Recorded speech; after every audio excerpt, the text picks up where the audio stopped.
I've started recording now. Hello, everyone. The podcast is starting now. We're not doing the normal shit, so this is it. This is the beginning you get. No Walter's intro, no blah, blah, blah. It's Pod 98. It's May 28th, 2022. Intro, done. Nailed it. All right, Josh. It's we want to talk about some Dynasty stuff, but you specifically said you still wanted to do a little chit-chat segment. So I don't want to rob you of that. You said you had something planned. We now have Walter's in here. Eric's is joining us as well. Lovely Saturday morning. Surprise pod. We have some more listeners than normal. But, Josh, how are you doing? Do your chit-chat, pal. Well, I mean, I just figured that we should kind of keep the consistency with that chit-chat piece because it's kind of the fan favorite, I feel like. Yeah, sure. But, no, things are good. As you can tell, I have allergies. It happens when the pollen gets really high. Asher's been sick. I'm on the DIR, which is the Dad Injured Reserve. You're so stupid. I got a little bit of a sore hammy going out there, and I mean it's early summer, first summer as a dad, so I had to go out there and train. Had my ankle weights on, walk in the path of the lawnmower, and felt a little tight. So I'm day to day on the mowing business, and my greedy ass was trying to get some grilling expertise in, so I brought the clickers out, and so every couple steps I'd click click. Well, the resistance on the left one was a little bit too tight, so I might be on a 2 barbecue rest period here. A 2 barbecue rest period. Okay. And how's dadding for you? It's been about a month since we last chatted. Any fun or interesting developments in your life or in dadding in the last month specifically? Obviously, you're talking about getting ready for mowing and grilling and stuff now that there's not a bunch of snow on the ground. But anything else? I mean, yesterday I got to witness Asher crap his pants, drip down his leg onto the kind of the base of his jumper, and then watch him tap dance in it, which was kind of cool. Not a fan, huh? Yeah, well, he's on meds that gives him diarrhea. Oh no, what's the meds for? Double ear infection. Oh no, how's that? Babies are just walking germ machines, aren't they? Yeah, that's his third one too. So what are you doing to your baby, Josh? I mean, he has to go outside and build a shelter to sleep every night. So maybe he's getting germs out there. Are you gonna go for the Dwight Schrute hand desanitizing stations all over your house just to make sure he's rolling around and getting enough germs to build his immune system? Well, yeah. All right. That was the chit chat. Eric's is here. I've already told him this before we started recording. Walters, you're going to abuse it, so I'm going to be very selective when I do this. But we're being a little more loosey-goosey today. We're going to be talking about Dynasty stuff. Walters, every single opinion you've ever had is inferior. But if at some point you really want to, jump in on something we're talking about, you're welcome to raise your hand, and I may call on you if I'm feeling nice. But again, don't abuse it, or we'll abuse you. He literally walked in with his hand raised. Yeah. I don't know if you noticed that. I mean, he didn't walk in with his hand raised, but he raised it right away. But I think that was more of a troll than anything else. Ooh, also, I don't want to wait any longer. Josh, we don't have to do the snack bit, but I do have an Arnie Palmer because it's never too early for some deliciousness. So, thank you, Brian, for sponsoring that, even though we're not doing that segment today. All right, Josh. We're talking about Dynasty. Sleeper released their ADP this week. And also, I said we wanted to do one pod a month until we start our regular schedule again in August. And May is almost fucking over. So it seemed like a good week to squeeze one in. It's been about a month since the NFL draft. And we don't have to talk too much about it. Everyone knows. Like, we're not going to go back and cover the draft at this point. Everyone knows what happened. But we've done all of our... Because you're not in any other Dynasty leagues that I don't know about, right? So we've both done all 3 of our Dynasty rookie drafts right now, correct? That is correct. All right, and so we just wanted to talk about that, talk about experiences a little bit. First, we had the Hood draft, then we had the BSB draft, and then finally we had the Deflate These Balls draft. So we'll kind of go in that order. But just kind of generally, Josh, now that all the drafts are over, you can maybe, I know you don't want to sell your secret sauce because you're going to have many more rookie drafts to do, but there's no chance that he remembers anything you say here between now and next spring. So kind of going into the drafts generally before we talk about any specific picks, what were your strategies? Do you feel like you were able to successfully implement any strategies you had, whether it was trading or just sitting on players, reaching or finding value, whatever? Generally, do you feel like you had a couple of good drafts based on what you were kind of hoping on doing? I liked my, despite the penalty that I incurred during the deflated balls one, I actually liked that draft. And so I'm not too upset about it. I don't mind Ken Walker. Him and in a non-PPR league, who cares about receptions. Sure. So it's not that I like that one. And then overall, yeah, I felt like it was fine. I grabbed a second running back, kind of a reach there, but whatever. In Dameon Pierce, I grabbed him at the 11th pick. But yeah, overall, it was. I had a number 1 overall pick in the team that I adopted, the number 2 pick in the BSB or in the Deflated Balls League, and then I had the 3 in the Hidden Oaks one. So I got Brees, Ken, and then I don't remember who I took. I think I took Ken Walker in 2 leagues. So yep. But yeah, so that is. I didn't really. This is kind of a weird one. It was deep in wide receivers, so I felt happy with some of the wide receivers I got in the 3rd and 4th round. And so that's why I felt comfortable reaching for some of the running backs early on. But yeah, how did you feel your draft went? I think they went generally okay. So obviously in the Hidden Oaks League, I was intentionally tanking. And so I had pick 1, pick 5, pick 6, pick 10, pick 11, and pick 16. And then I traded away all my picks after that. And then in the other 2 leagues, I was doing literally the polar opposite. And I had traded away all my picks in the BSB League, and I had traded away all my picks in the Deflate These Balls League. So very comparing and, very, not comparing and contrasting, but very contrasting experiences. And so yeah, we'll see in the end how they turn out for me. Who knows? It's way too early to tell, but I like to think all the trades I made in the other leagues, I got a decent value, especially for some of my later picks. Like a lot of people seem to question. I guess we didn't talk about this trade specifically. I think I gave away my whatever it was, my 2nd round pick, which had been like 18 or 20 or something, and then my 3rd round pick, which would have been the equivalent 30, and then my 5th round pick. I gave those 3 picks away in this class for Van Jefferson, and everyone seemed to be confused about that. I guess, did you have a strong opinion either way?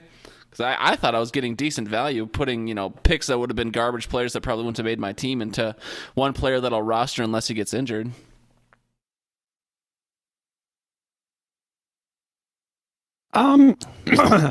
Yeah, no, I guess I didn't have any strong opinions on it. I didn't mind it. I thought it was okay in your direction. I don't mind Van Jefferson. They're not going to get Odell back, and if they do, it'll be later in the season.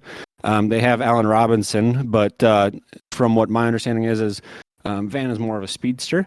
So I don't know. That team likes to throw the ball, and he showed some promise last year. Like you said, it's a crapshoot later on. And so you did it for which picks, like 30 and yeah, it would have been. It would have been. I can look at the exact picks here. Hold on, sorry. Oh no, don't worry. It's not that big of a deal. Because yeah, like you said, it's a crapshoot. Might as well take a player who's been in the league as opposed to somebody who you don't know anything about. It would have been pick 8. It looks like it would be pick. Jesus Christ, pick 20, pick 20, pick 32, and pick 40 something, maybe 50. Oh yeah, you gave up way too much. You lost. Okay. So one more question for you before I kind of just start going through the 3 drafts themselves. So obviously you took Kenny Walker, like you said in the Hood League. You got him at 103 because Brian panicked at 102. We'll talk about that in a second. But you took Kenny Walker 103 in the Hood draft, and that was the weekend of the draft. So this would have been April whatever, or May 1st maybe, whatever that Sunday was. And then you did come back around and take Kenneth Walker in the Deflate These Balls League again at the 102. A couple weeks later. Was there I have heavily believed in diversification whenever I can help it across my leagues. Did you ever have a second thought about taking Kenny Walker into Dynasty leagues, or were you like, I just got to take the best player here? Or did that thought ever cross your mind? Because I know it would have crossed mine for sure. No, it did not cross my mind. Mostly because when you look at my running backs in both those leagues, it's really top heavy in the Hidden Oaks one, and then when you look at Deflate These Balls, it's as if I don't even have any. So you wouldn't say it's heavy at all.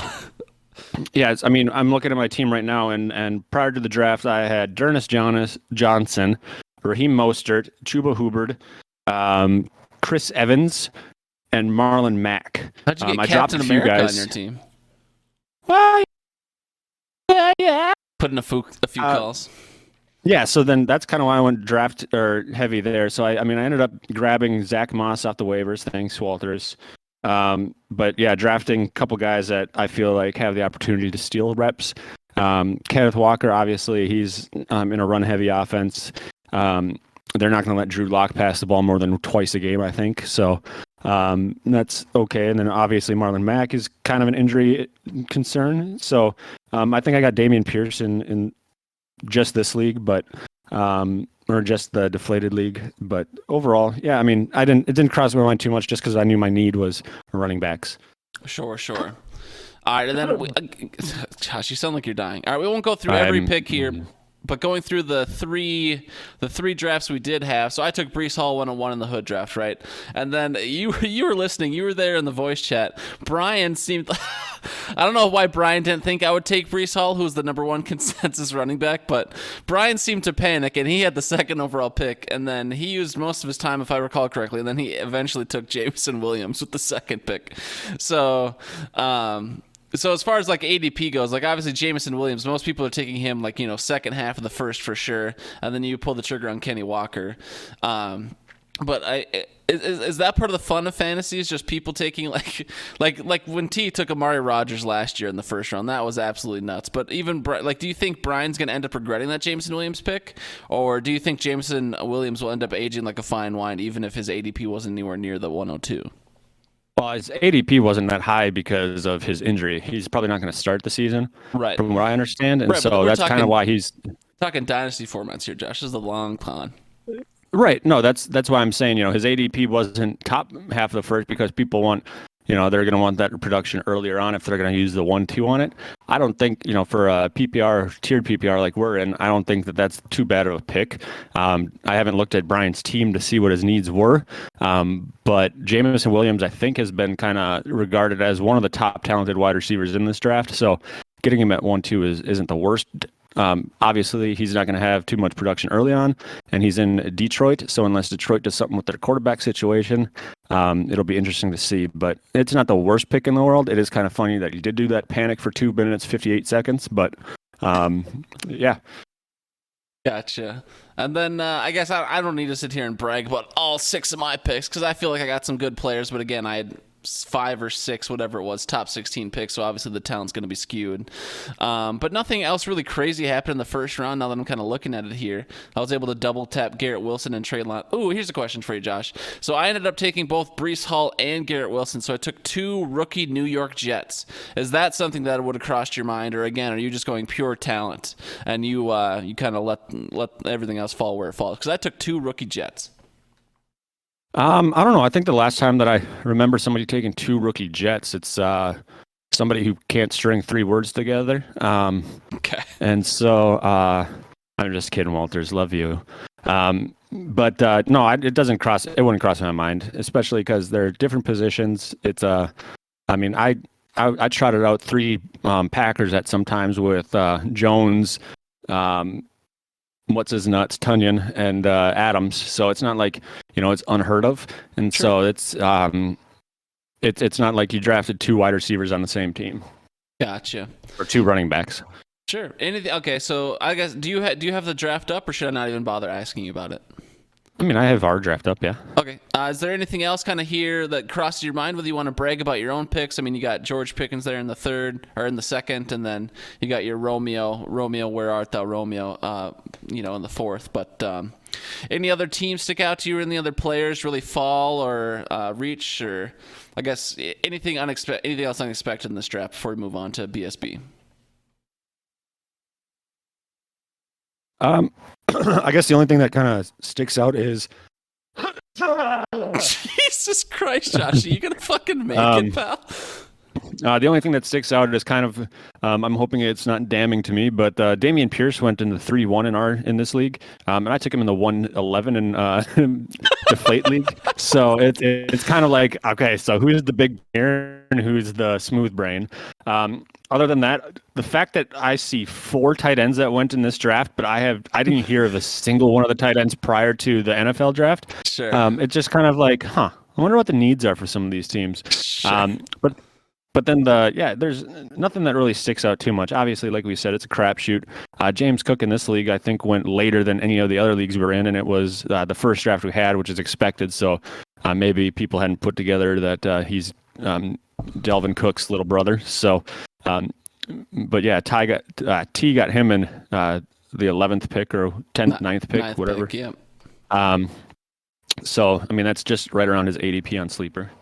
Yeah, we will talk about James Cook specifically in a second. I know I do have a bullet point about him, but I figured we'd get through these drafts first. But it is interesting to see that James Cook went so late the day after the NFL draft, and then in the BSB league he went 5th. I mean, late relative to where else we saw him. And then in the Deflate These Balls he went 4th. So James Cook has been rocketing up, and Walters and Eric's, if you want to get your James Cook's takes ready, you're welcome to. But we'll talk about him in probably a couple minutes here. But yeah, I remember speaking to your point about tight ends before we move on. I remember I was sitting there asking in the chat, I was like, doesn't Arizona still have Zach Ertz until they just re-sign him? And then I think someone else, you or someone else, like, yeah, and they re-signed Max Williams. So Trey McBride was the kind of top tight end coming out of this class, but again, it's like, he's the 3rd tight end on that depth chart. So, I mean, that's a taxi squad ride for sure. So, I mean, I guess if you have no other needs or if you're so desperate at tight end, you just need to take in some talent. I get it, but it is an interesting point for sure. But I'm going to go and close that page now. I'm happy with my draft picks, but no one else probably cares about my team. So moving on to the BSB League, Josh. This one's only a 3-rounder, 12-man. I didn't have a single pick, so I didn't really care. And you traded it. Like, you picked up this team, a couple weeks before the draft? Like, I don't even know if you got this team before the NFL draft. I don't remember the timeline. Nope, it was not before the NFL draft. I think I got it. I mean, I have it pulled up. Because I think I got it pretty much right away, right before the draft started. Gotcha. Like this draft started, the player draft. So I'm not going to scroll all the way back. But yeah, I got it and I looked at it. Well, I looked at the team before I agreed to it, and I was like, okay. Did this guy die or what's going on here? Because I wasn't too active in the chat, despite being a member of the league prior to that, or in the league chat before that. So I don't know what happened or why he left, but I wasn't too upset with his team. And then when I saw the picks, I was like, holy crap, what did this guy give away to get these picks? And so it'll be, I'm not too upset about it. Obviously, I tried to move a lot of those picks and things. I wanted to keep the 1-1. And despite getting 15 different trade offers for it. But overall, it was a fun experience. I'm happy to be back. Back in the BSB. It's an exciting time. So he took Breece Hall 101, and then he didn't pick again until 11 and 12. Nope, I picked again at 7. Oh, what? Oh, sorry. Yeah, I was just looking in the bottom right, but of course you will have your own column as well. That makes sense. So you also got the 2 Jets. Okay, so that's interesting. So maybe that's why you're a little more favorable for it. I actually didn't know that I had the 2 Jets. You have the 2 rookie Jets just like I do. And James Cook went much higher, so that's probably why you were able to get Garrett Wilson. Garrett Wilson, to some people, would be the top receiver in this class. Obviously, it's interesting.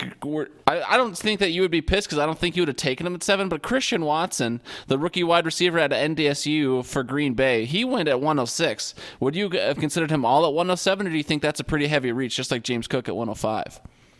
I think it's a pretty heavy reach. I'm not going to lie. When they took him in the NFL draft, I wasn't too happy. But I mean, he has all of the measurables to be a successful wide receiver. It's just that, he was in a run-heavy offense. He has some drop concerns, but the drop concerns might be tied into the fact that he only got targeted, 7 times a game. Sure. They can use him out of the backfield. He's like I said, he's got all the measurables to be talented, but the last few NDSU players that came into the league early in the top 2 draft pick or top 2 rounds of the NFL draft didn't necessarily work out to the hope, the desire. I mean, Trey Lance is still kind of undetermined, but right. So it's going to be interesting to see how it goes. But like I've been saying since it happened, I'm sorry, I pronounced it wrong. It's Romeo Dubs is going to be the number 1 wide receiver in this draft class come, February. if you say so. And then, so again, you talked about, so you have George Pickens in 2 leagues too, and then you took Dameon Pierce. I mean, do you feel like you reached on Dameon Pierce just with that contrast to seeing him go in the 3rd round in the Hidden Oaks League? That's pick 30 versus pick 12, so it's not as crazy necessarily. Or no, it's pick 21 versus pick 12. Excuse me, I don't mean to lie. But I mean, any buyer's remorse looking at it right now, or again, were you just desperate for running backs in this league? I mean, I wasn't desperate for running backs at all. With this team here, I have, I got Brees, obviously, CMC, Zeke, Leonard Fournette.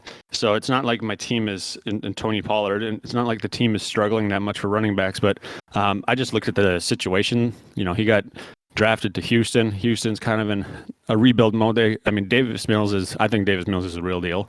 And then they've got Marlon Mack, who has some injury concern, he didn't have much opportunity to show that he came back from the Achilles. And then they got Rex Baldhead Burkhead at kind of their 3rd down back. So I think he has the opportunity to take over snaps. And so, even it's a dynasty league, so it's a long haul. If Marlon Mack doesn't work out for whatever reason, or if Rex Burkhead retires to go sell used cars at his dad's lot, then he's gonna step into a situation where he could be a bell cow. Okay, interesting. Anything else about this draft class from the BSB before we move on? Obviously, one thing that sticks out to me, I guess, sorry, not to interrupt you, but like I took Kenny Pickett at pick 11, whereas Kenny Pickett didn't go here until pick 24.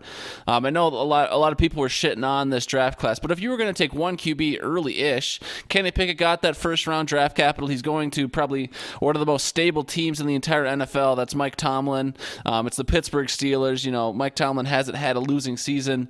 Big Ben was a serviceable fantasy quarterback always, so whether that's scheme or not, you can argue whether you should care more about the scheme versus the talent. But anything else to you stick out about this BSB league that maybe is surprising or weird or whatever else? Not really, if I'm being honest. Sure. Yeah, we can not really. All right, I already have deflate these balls up, but if you want to pull it up, this one's a 12-team 5-round. I don't know why we're doing 5 rounds in this league. I mean, it's a lot of rounds. I don't know why we do a lot of things in this league. Yeah.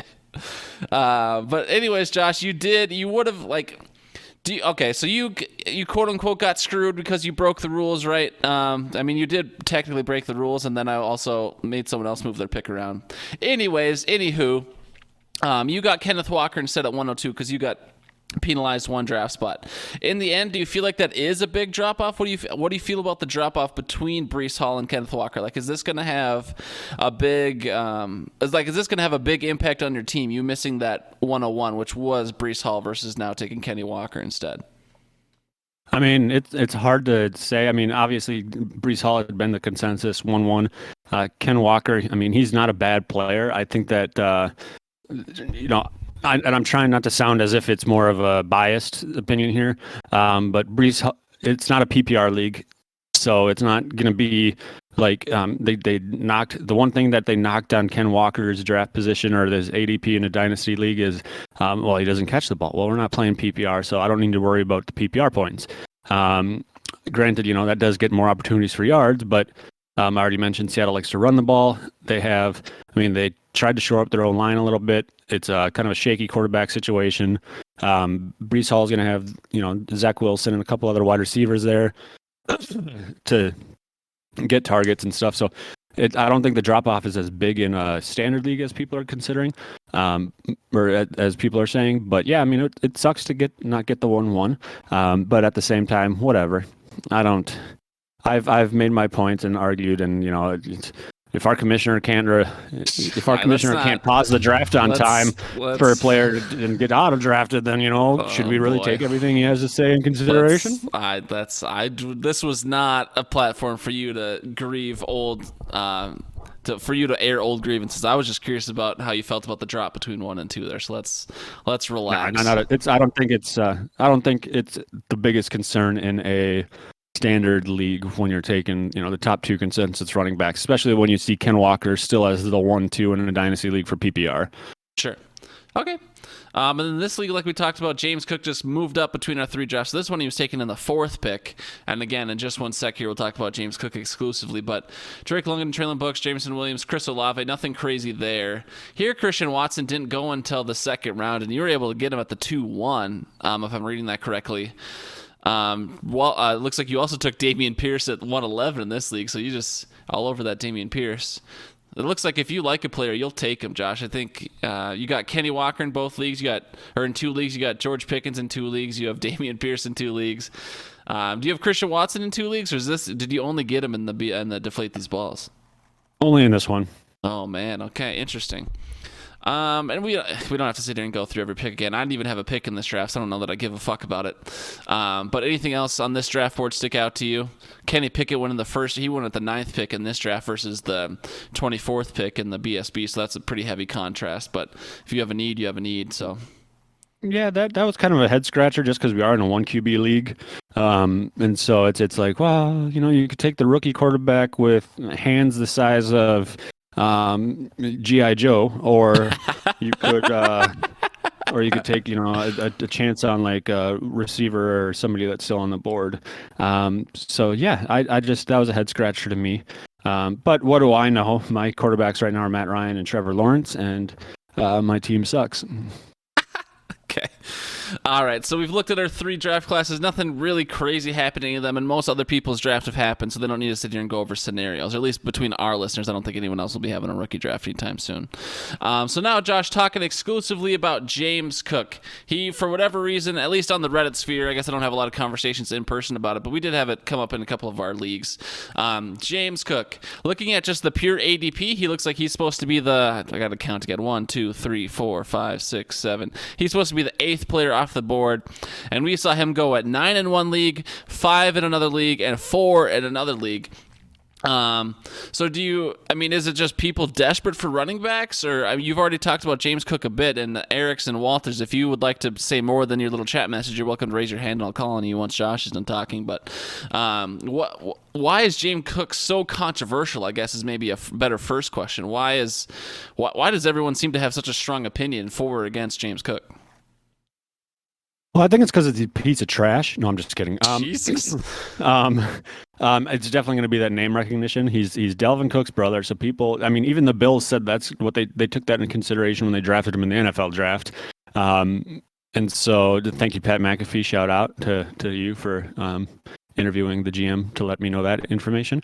And so it's like, well, okay, they're going into kind of a pass heavy. The running back is their quarterback offense, and he's a pass catcher, so his most value is going to come in leagues where it's PPR, and I would say more of a half to full point PPR instead of like the tiered, just because who knows, he'd have to break off for a big one to get more points in our tiered PPR league. But the dude's 5'11", 190, never played a full season, and he wasn't even kind of the focus back until last season at college. He was a 4-year Georgia player. So it's not like he's had a full workload. So I don't think he's going to ever be that, 3-down back. I could be wrong, but I just don't see that, especially with his size. He had ankle surgery, shoulder injuries, hand injuries. He missed, like I said, he didn't ever play a full season. Going into a running back or going into a team, like I said, where Josh Allen's the RB1, and then they have Singletary and Moss. And then they like to throw the ball still. So it's kind of like, okay, different landing spot, and maybe talk about him in the end of the first, but right after the NFL draft, there were a lot of like mocks and everything having him going in dynasty drafts like mid-2s, mid-second round. So I don't know. I feel like with his size, not necessarily being the guy at his school, and then just, the name recognition kind of inflating his value, I wanted to avoid him in the first round at all costs.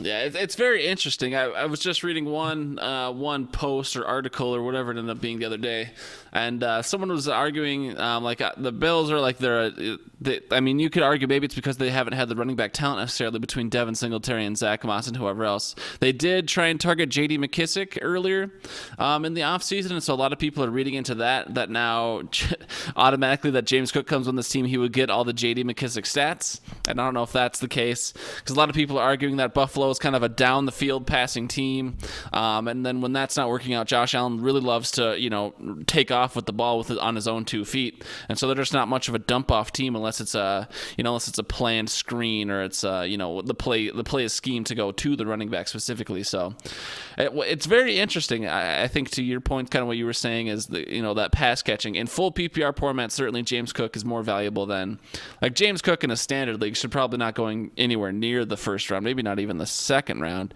if you really just think he's going to be that third down pass catching back. But everyone's going to have their own opinion, and certainly the talent in Buffalo isn't there, so maybe they'll change the scheme, maybe they won't. Who's to say? I can see that Eric's or Walters didn't raise their hands, so I'll just read what they put in chat. Walter said his take on James Cook, he's a Buffalo RB, Eon. Pretty hot take out of Walters there. And then Eric said James Cook will bust. This year's draft class is bust city. And then he also said Kenny Pickett's hands are smaller than mine. So that's hilarious. But yeah, those are all our James Cook thoughts. A very polarizing player, very interesting player. But I guess to Eric's point there, Josh, do you feel like a lot of people were shitting on this draft class coming in?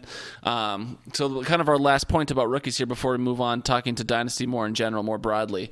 Do you feel like this 2022 class is more set up to be a class full of busts or disappointments just because everyone's talking about how crappy it is, or do you think quarterbacks really dominate the conversation, so that's why it didn't go? It wasn't as exciting to most people. I think that I think the wide receivers are fine. I think that there's a lot of depth for wide receiver too, with the potential for breakout wide receivers in this league. We're not going to get the Jamar Chase or the Justin Jeffersons in this draft, I don't see, but we have, I think that, and then the lack of a top tier running back like Jonathan Taylor, Zeke, who was the guy last year? Najee, kind of things like that. It's kind of so I think that it's a very kind of middle heavy, which is kind of what we talked about earlier in the year too. So it's going to be, you wanted the late first, early second, mid second picks, and then you'd still get the same value as kind of the earlier first. It feels like maybe not 1-1 or 1-2, but the 1-3. The gap between 1-1 and 1-3 is the same as 1-3 to 1-10, something like that. Sure. All right. Interesting. All right. So we'll move on then, unless you have any other rookie thoughts. Nah.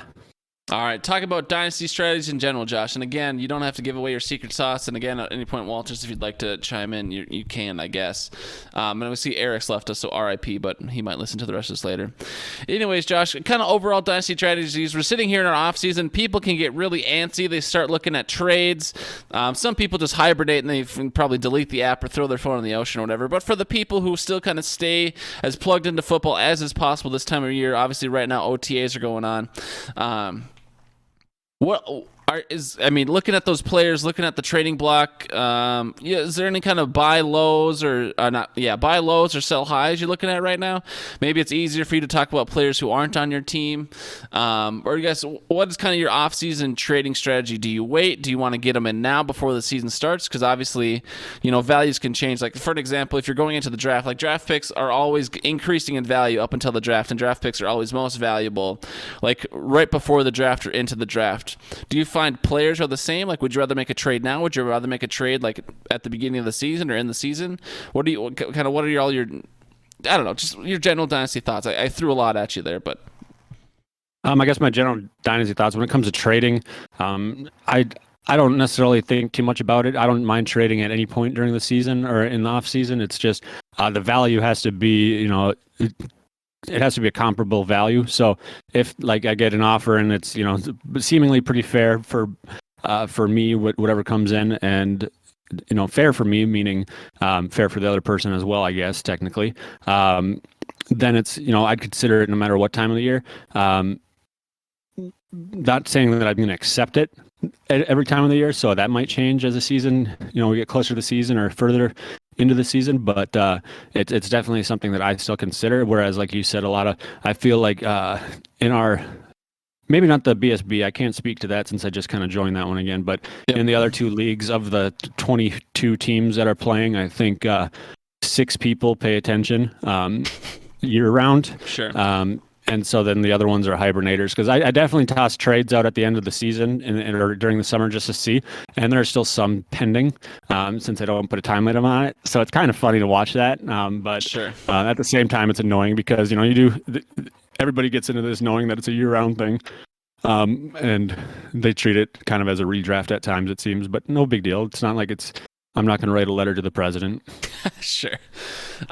So kind of go where that question stemmed from a lot of places, and I really kind of expanded that there. But going back to what my original point was, is there any buy lows or sell highs? And kind of when I was thinking about this question is like, obviously Jonathan Taylor is he's one of the best dynasty assets to have right now. At the same time, it's almost impossible. Usually it's impossible for running backs to repeat their like stellar seasons, right? There's been a couple who can really go back to back or back to back to back that just have, increasingly or, equal stellar seasons. Would it be way too crazy to sell Jonathan Taylor right now? Or would you really think about it just because his price will probably literally never be higher?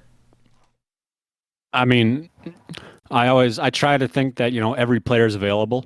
And so that's going to be something that, not many people feel that way, and everybody's going to value players differently based on, their preference. But, Jonathan Taylor, with his season last year, his age, his situation, obviously he's got talent catching the ball, running. That offensive line is only better than it was last year. I would consider it, but I wouldn't consider it for anything less than, 2 firsts and a solid player, or 3 firsts and a depth player. People are probably, Walters is probably shaking his head like, that's insane. But that's going to be kind of the going value for him in most dynasty leagues that are a little bit more serious, I feel. Sure. On the other side then, so instead of selling high, and you said you kind of think every player's available. In terms of buying low, and maybe you don't want to give away the secret sauce, that's fine. But obviously, a lot of players change teams, a lot of situations change. Like this is only in hindsight, right? But last year, Allen Robinson fell off the fucking deep end, right? Like Allen Robinson became a fucking ghost. But if he ends up turning out great this year, kind of revitalizing his career on the Rams, certainly a lot of people would have been saying that last year Allen Robinson would have been a prime buy low candidate. Is there anyone kind of going into this season right now that you're thinking of might be a good buy low? Obviously, there's no guarantee that they succeed, but like, whether it's someone like a Randall Cobb or, like more of a mid-tier, lower-tier player like James Washington, or like he went from being buried on the Steelers depth chart to now he's the number 3 in Dallas, I believe. Just like little, players like that. And maybe you can't think of every transaction, but any buy lows you can think of out there that are more intriguing to you, or maybe late-round flyers you throw it in a redraft might be a better way to look at it too. I guess just more of a clumping them all together. The teams, the players that change teams are ones that I'd consider. Running backs that change teams in the offseason, whether it be through trade, most of them were through free agency, or all of them I think were through free agency this offseason. Those are the guys that I would consider buying low on, just because, if they're changing teams, they probably didn't have as much opportunity where they were before. And so the team that signed them for a reason. So tossing something out for them might be worthwhile. Guys that I'm thinking, like Raheem Mostert, Marlon Mack. Oh God, now I can't even think of the other ones. Those are the only 2 that I remember. Sure. Those are the only 2 running backs in the entire league. Who's the other guy? Chase Edmonds. Guys like Sony Michel, taking the flyer on those or tossing out an offer for those guys might work. Quarterbacks too, like Matt Ryan went from a team that was just abysmal last year to a team that has a little bit more talent surrounding him. That's going to be somebody who, in a 1 QB league might not necessarily be worth trading for, unless you're able to toss out just a depth player for him, and the guy's desperate for that kind of position. But yeah, so just I'd look for the guys who had changed teams. Maybe a sell or a buy low Devonta Adams. A lot of people are saying his production is going to be garbage. You're so stupid.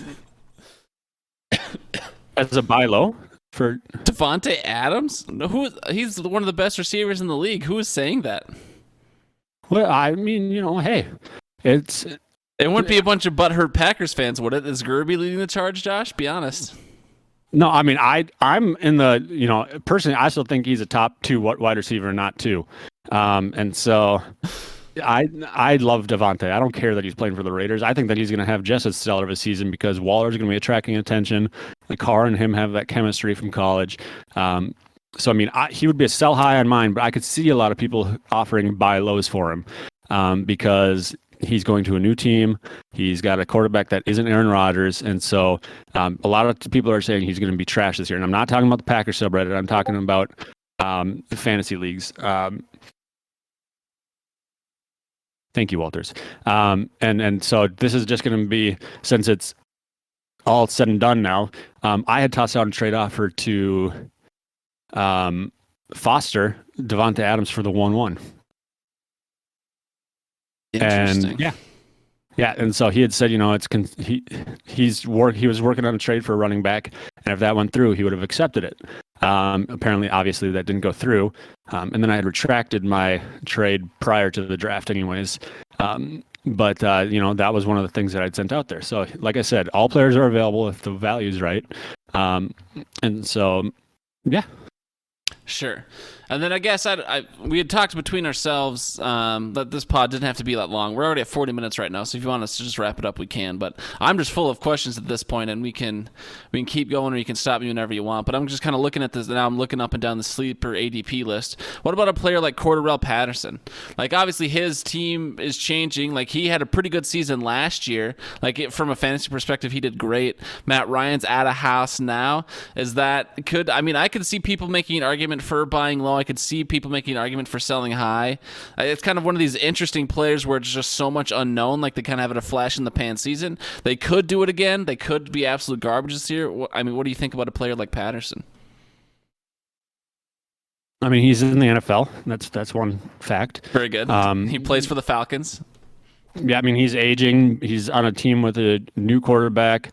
Kind of a different. I'm guessing it's going to be a little bit of a different scheme because Matt Ryan and Marcus Mariota are different players, and isn't Ritter the rookie that they drafted? Yep. And so it's kind of like, well, who are we going to get? There's no Calvin. I guess they didn't have Calvin Ridley last year either. Right. So I don't know. It'll be interesting to see. Obviously, they kind of found his calling, something that I'm sure a lot of Vikings fans are sitting there just kind of like, we could have been using him like this. But it definitely, he's one of those guys, like you said, it's interesting. It'll be interesting to watch him and Devo, who's younger, had a little bit more production or consistent production throughout the year.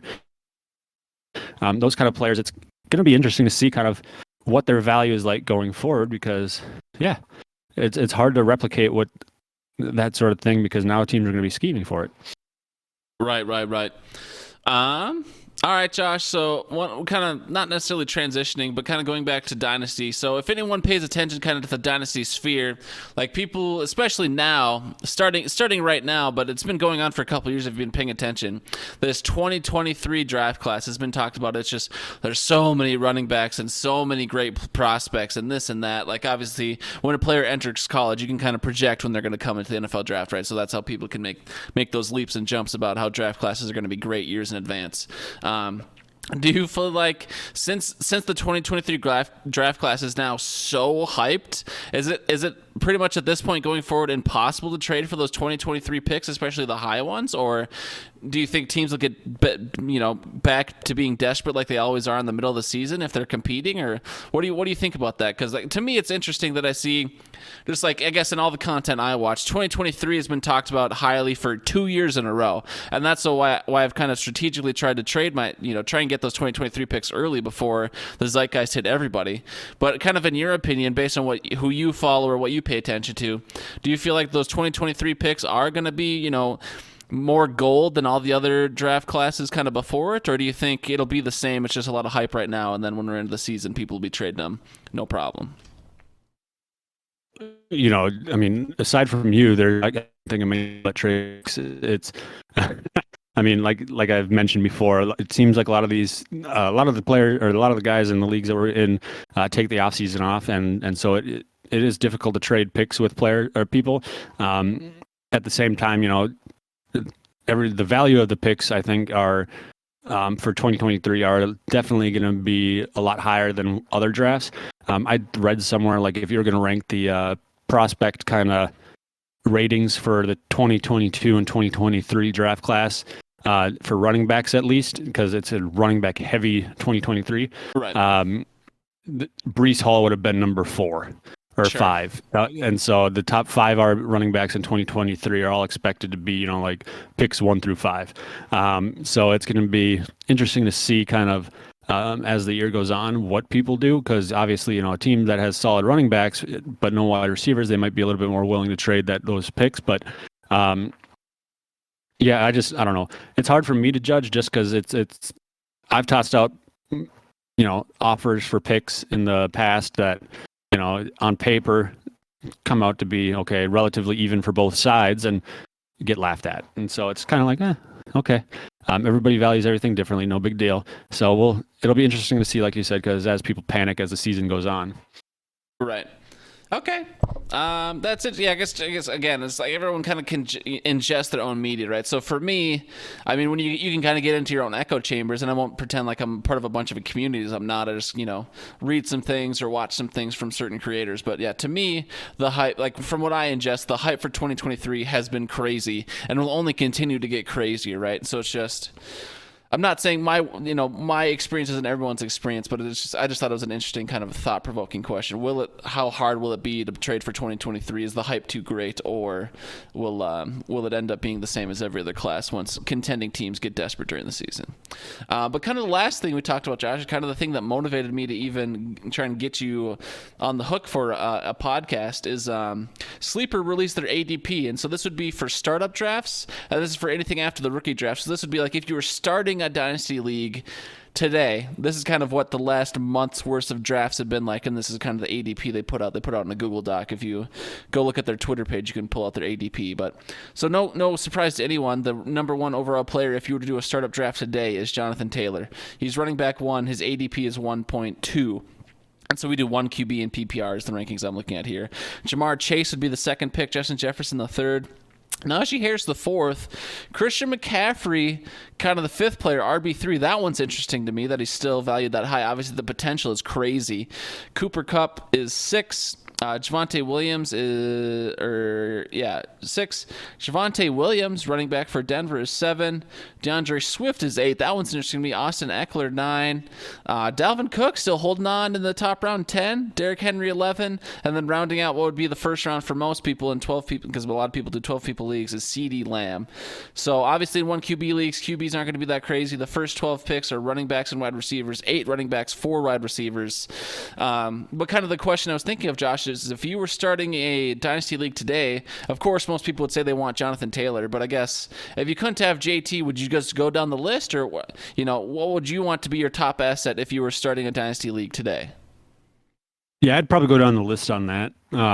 It seems relatively, for PPR especially, seems relatively accurate. The only ones that I'm scratching my head, Javonte Williams, I guess I didn't hear too much out of him last year, unless he came on late during the season. And then Austin Eckler, I guess. I mean, I know he's a great running back, but isn't he almost 30, which is kind of that death sentence for running backs? Sure. I mean, I think that isn't that aren't like him and Christian McCaffrey and Dalvin Cook, aren't they kind of all the same age, maybe within a year or two? But I guess I'm not. That's a complete guess. I have no idea. I mean, if they are, I guess maybe I just think that Eckler he looks like he's 90. His hairline is 0. Well, I mean, he's bald. It's not like he's ever tried. He's always shaved his head bald. You might be being rude to Eckler right now. Yeah, whatever. What's he gonna do? But yeah, so I mean, that's interesting. You commented on DeAndre Swift. He was actually like the number 2 running back last year for PPR leagues. Really? Up until he got hurt, I think. So and then he was up there. Yeah, I mean, overall it seems like a pretty accurate list. Javonte is kind of the one question mark that I had, I guess. I'm more interested in kind of later middle rounds. You're looking at this and you see Aaron Jones. I guess, yes, he's a little bit not older, but he's kind of in that same he was in the Dalvin Cook draft class, I think. And he's being drafted after guys like J.K. Dobbins, who didn't play at all last year. Trash. Cam Akers, torn Achilles. Trash. Saquon Barkley hasn't done anything. Trash. Jesus. So it's just like, come on now. Show some spect. I think he's at least the 2-1. I mean, I think that's probably an age thing, though, right? Because Aaron Jones is on his second contract where all those other guys are on their rookie deals. Or maybe Saquon is just starting his second deal. I don't know his age off the top of my head, but I think age is a heavy factor in Dynasty for sure, yeah. But yeah, so I guess the reason I reacted so strongly to DeAndre Swift is because, of course, like he's only 2 years in. Like I'm not trying to pretend like he's some old grizzled veteran at this point, but it's just one of those players. It's like obviously he had a lot of hype coming into his rookie year, and then he's just kind of been banged up the 2 years. So like in 2020 in PPR, he ended up being RB 18 by the end of it, and then in 2021, sure he might have started hot or whatever, but he ended up just being he was an RB 2. He was RB 15 overall in PPR, and RB 24 in standard. And so it's just the reason I don't want to say his career's over because he's only had 2 like kind of unlucky years, but at the same time that's one of those things a lot of people think about. Is DeAndre Swift really going to be the player people wanted him to be? Certainly the talent's there, but just whether it's happenstance or whatever, it's just, is he going to be one of those players that just we had a long conversation about injury prone last year. Does DeAndre Swift end up being one of those players that could have been but never was, whether it's for injuries or bad luck or whatever else? Yeah, no, that's a fair point. So I didn't know that the drop off. I know he started off hot last year. That's the only thing because I had him on my team. So when he went down, I'd had nobody left. You were big sad, sure. Yeah, that was in the redraft league. That never happened. Yeah, so I can see that. But it's like Deebo Samuel. He's somebody that had injury concerns other than his rookie year. I think he played most of the games. Sure. And now he's 27 or something like that. 27 years old, and he's wide receiver 6 on this. So it's not like, and so he would be a second round pick at 18 or 17. So he's kind of in that same boat where, he hasn't necessarily had a full year except for last year. So if DeAndre Swift being younger and has that promise, if he has a full year, that's probably when I would consider him more of that 6, 7, 8 pick. Just because, he's shown that he can do it. But yeah, I don't know. It's hard to say because injuries, are weird. Right. All right, Josh, this is kind of the final question I have here. Who else? So obviously we're looking at the top 12 players here. Of course, you're going to want a cornerstone player on your Dynasty team. Of course, you're going to have a first-round pick. It all makes sense. But I guess at what point do you start reaching, or do you feel like at what point do you start kind of going against at least what this ADP is showing? Like, do you really want a QB? Like, would you take a Josh Allen? Like, do you want one of those absolute stud QBs, a Josh Allen, Pat Mahomes, Justin Herbert? Or would you, even in a one QB Dynasty league, would you kind of more so punt that to load up on running backs and wide receivers? Or kind of where do you find yourself going against the grain? What are some Dynasty players, if you were restarting today, what are some Dynasty players maybe you would reach on?